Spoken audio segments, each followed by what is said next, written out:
بالله من الشيطان الرجيم. بسم الله الرحمن الرحيم.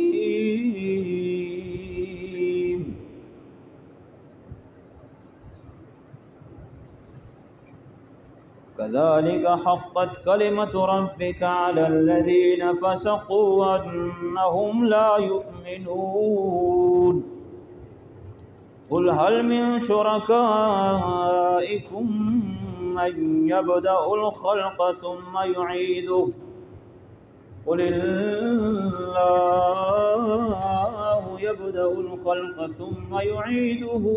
فأنى تؤفكون. صدق الله مولانا العظيم. دغه آیتونو کې الله جل جلاله هم هغه خلق چې هغه د الله جل جلاله سره نور شیونه عبادت کې شریک ګڼي، نو د هغه الله بیان کوي چې د الله خدغه صفات دي. څه صفات دي؟ د مخلوق کې اسم نو، نام و نشان یې نو، دا الله جل جلاله ټول ار موجود کړل، پیدا کړل. بیا دا کوم حیوانات دي زنده سر دي چې صحیح لري، دا چې الله بیا ختم کی دې به الله بیا دوباره اعاده کوي، دا به بیا الله رحم دي کوي. نو الله وی دي چې د تاسو کوم معبودون چې دي چې د عبادت یې کوي، دا داسې کوي شي چې یو شی پیدا کړی بیا ختم کی، بیا هغه بیا اعاده وکي، نو هیڅ نشي کوي. دوی هم دغه دا اقرار کوي، دغه اعتراف کوي که پښتنه وینو کې د بارون سو کر وری او دا الله وری او دا ټول نظام دا سوق چلی، دا الله چلی. کله دغه شی نه تاسو عبادت ویل کوئ، یہی چې زکه عبادت یې کوو چې چونکې موږ ډېر لوندیو، الله ډېر بلندا هډه لوی ذات تا. نو دغه شیونه چې د موږ عبادت کوو دا دی ما یعبدوننا الا ليقربونا الیه زلفا. اسه عبادت موږ نه کوو مگر دې پر عبادت کوو چې موږ هغه الله ته ورنږدې کی درجه په اعتبار سره. نو یی دا به موږ بیا الله ته ورنږدې کوي.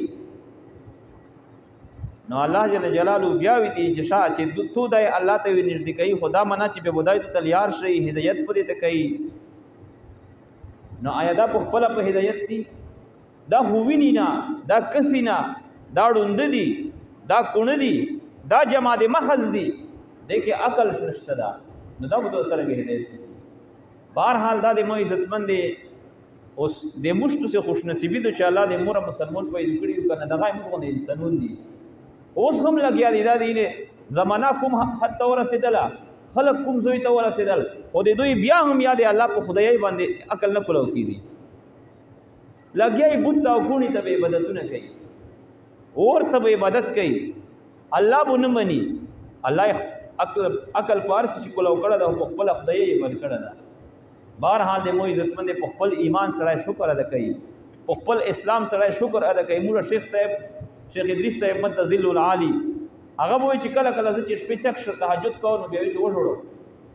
خدا خبره چې یا الله امو سره د څومره شکړه کړي چې د مسلمان پیدا کړه،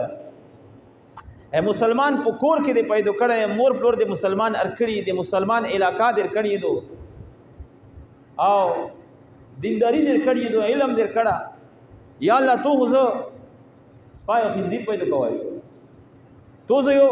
هندو پیدا کوای شو، کافر دی پیدا کوای شو. الله په دې ارته قادر ده کنه. دغه خنزیرونه او سپي بيزګون نه چا پیدا کړي، خلا پیدا کړي، کافرون چا پیدا کړي، الله پیدا کړي. نو په دا خبره باندې چې الله مسلمان پیدا کړی دی، الله خصوصي شکر ادا کوو. او کنه د مو عزت باندې پته نشته چې موږ به څه کوله، موږ به د الله په مقابله کې څه کوله، موږ به د دین سره څه کوله، موږ به د مسلمان سره څه کوله، موږ به د انسانیت سره څه کوله. الله جل جلاله فرمای قل هل من شرکائکم من یبدأ الخلق. پیغمبر وی ته وایي چې آیا شته د شرکاو دي تو سینا د کوم تو چې مو سره عبادت کې شریک کړي، من هغه څوک یبدأ الخلق چې هغه ابتداء پیدا کولای شي د مخلوق، ثم يعيده بیا دې اعاده کوي شي چې کله مړ شي بیا دوباره پیدا کوي شي دا سشتا دا سوک ته دا ذات قل الله پیغمبر دوی چې خاموش شنو ته وایي چې الله دا ذات تا يبدأ الخلق ثم يعيده چې اول پیدا کول هم کوي لکه موږ اول نو ولا پیدا کړو ثم يعيده يبدأ الخلق ابتداء د مخلوق پیدا کول کوي ثم يعيده بیا وو اعاده دې کوي چې کله فنا شي ختم شي مړ شي بیا دوباره هم دي کوي فانا تؤفكون نو پستو سي چیتا اړولای شوې د دین اسلام نه چیتا وړي قل پیغمبر ایت چې هل من شرکائکم ایشتا شرکاء د تو سینه من هغه سوک يهدي الحق چا هدایت کی چا تلیارو شي سي خلیار حقیقت قل الله پیغمبر ایت چې الله غزاد تا يهدي للحق چا هدایت کوي للحق حق لیار طرف تا اگر چاته حق لیار شي سي خلیار شي افمن ایا هغه سوک يهدي للحق چې هدایت کوي شیل کوي للحق حق طرف ته حق کو ازیود حق دورا دا ان دې خبره یتبع چې دې اتباع کړی شي امن یا هغه څوک لا یهدی چا په خپل هدایت نشي مونږ کوي الا یهدا مگر دا چې هغه ته هدایت وکړی شي یو کس هدایت ته کوي بل هدایت خو څه کوي چې تو چې هغه خپل دې ته محتاج لیار وي ته وشیډون دا نو جاسو کې هدایت ته کې دا د عبادت حق دور رجوت ته بل حق دور ده خدا چې د هدایت ته کې دا حق دور رجوت ته فما لكم الله فرمایي چې نو سدي تو سلاره کیف تحکمون چې تو سرنګ فیصله کوي وما يتبع اکثرهم الا ظن او وما يتبع او نه کوي اتباع اکثر د دوی الا ظن نو ته اوس کوي چې په ګمراهي باندې دا ویلي ورچې دي نو هر څوک چې خپل عقل کلا غلام شي یا رئیس زړه پوي په خپل ډیر شپېژه د خپل خیال د ګمان بس تابع شي نو د ګمان او خپل خیال د څه شي د لکړون خار نړون خار چې په پوتشي ورچي بدر باندې قران اثر شاید موږ د پرا حدیث د موږ د پرا اثر شاید وما يتبع اکثرهم اتباع نه اکثر د الا ظن مگر د ګمان ان ظن بشک ګمان چې د لا یغنی د نرشل لری کوي من الحق د حق نشي انت شي ان الله علیم بما يفعلون بشک الله پاک عالم د پاغه اشیاء باندې پاغه اعمال باندې يفعلون چې کوم دوی کوي